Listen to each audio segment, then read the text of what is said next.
विक्रम बेताल की कहानी, दीवान की मृत्यु। बेताल 25वीं कहानी। कई असफलताओं के बाद राजा विक्रमादित्य ने एक बार फिर बेताल को योगी के पास ले जाने की कोशिश में अपनी पीठ कर लादा और चल पड़े। रास्ता काटने के लिए बेताल ने फिर से राजा को एक नई कहानी सुनानी शुरू की।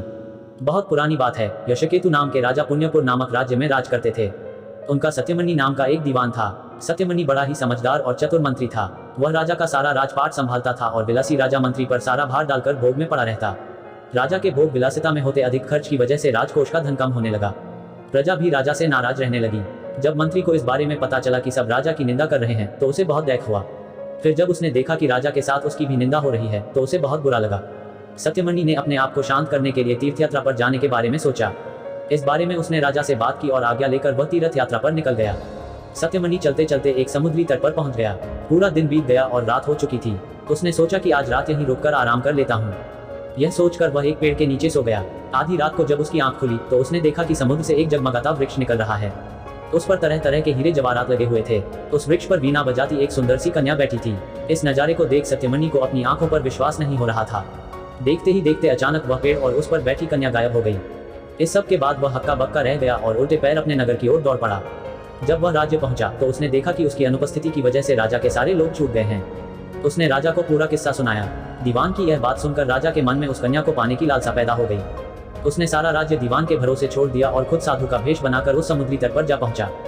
जब रात हुई तो राजा को भी वह हीरे मोती से जड़ा वृक्ष दिखा। वह कन्या अब भी उस वृक्ष पर बैठी हुई थी। राजा तैरता हुआ उस कन्या के पास जा पहुंचा और उसे अपना परिचय दिया। फिर उसने कन्या से उसके बारे में पूछा। कन्या ने कहा, मेरा नाम मृगांकवती है और मैं राजा गंधर्व विद्याधर की पुत्री हूँ। फिर राजा ने उसके सामने विवाह का प्रस्ताव रखा और कन्या ने कहा, आप जैसे महान राजा की रानी बनकर मेरा जीवन सफल हो जाएगा राजन, लेकिन मेरी एक शर्त है। मैं हर कृष्ण पक्ष और शुक्ल पक्ष की चतुर्दशी और अष्टमी को एक राक्षस के पास जाती हूँ जो मुझे निगल लेता है। आपको उस राक्षस को खत्म करना होगा।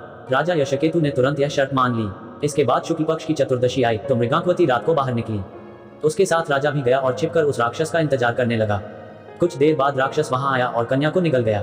यह देखकर राजा ने राक्षस पर हमला किया और अपनी तलवार से उसका पेट चीरकर मृगांकवती को जीवित बाहर निकाल लिया। इसके बाद राजा ने उससे पूछा कि यह सब क्या है। इस पर मृगांकवती ने उत्तर दिया कि मैं हर अष्टमी और चतुर्दशी के दिन यहाँ शिव पूजा करने आती हूँ और जब तक मैं घर नहीं लौटती मेरे पिता मेरे बिना कभी भोजन करते। एक बार मुझे घर पहुँचने में देर हो गई और पिताजी को अधिक देर तक भूखा रहना पड़ा।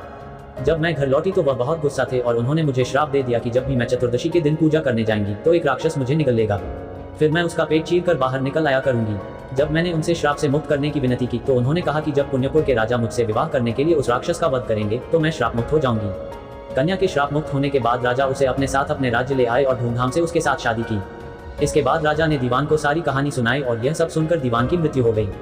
इतना कहकर बेताल ने राजा विक्रम से पूछा, हे राजन, अब तुम यह बताओ कि यह सब सुनकर दीवान की मृत्यु क्यों हुई थी।